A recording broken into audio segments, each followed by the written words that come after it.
আমরা আজকে প্রিভিয়াস ইয়ারের কোশ্চেন পেপারগুলি ডিসকাস করব ত্রিপুরা জয়েন্ট এন্ট্রান্সের বায়োলজি 2023 রিলেটেড নিয়ে।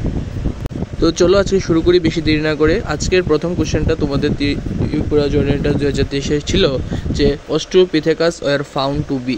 এখানে বলা হচ্ছে যে herbivorous, carnivorous, omnivorous, only fruit Eaters. অর্থাৎ এখানে বলা হচ্ছে কি অস্ট্রেলোপিথেকাস যে ছিল সেটা কি মাংসাশী, শাকাশী না ফল খেয়ে থাকে। দ্বিতীয় কোশ্চেন হলো তোমাদের when urine contains red blood corpuscles the condition is known as. যখন লোহিত রক্তকণিকা মূত্রে পাওয়া যায় তখন সে অবস্থাকে কী বলে, ঠিক আছে। নেক্সট হলো তোমাদের which of the following organelle is found in both prokaryotic and eukaryotic sales.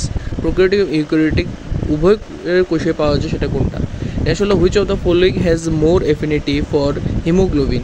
হিমোগ্লোবিনের ক্ষেত্রে মোর বেশি প্রতি আসক্ত কোনটি, সেটা হলো তোমাদের অপশান আছে carbon dioxide, oxygen, carbon monoxide, ammonia.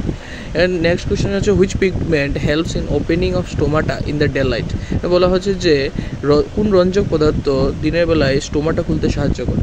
Next কোয়েশ্চেনের দিকে আমরা যাচ্ছি, সেটা হলো what is the life span of T cell. T সেলের আয়ু কত, টি কোষের আয়ু কত? 4 থেকে 5 মাস, 4 থেকে 5 বছর, 4 থেকে 5 সপ্তাহ, 4 থেকে 5 দিন, ঠিক আছে।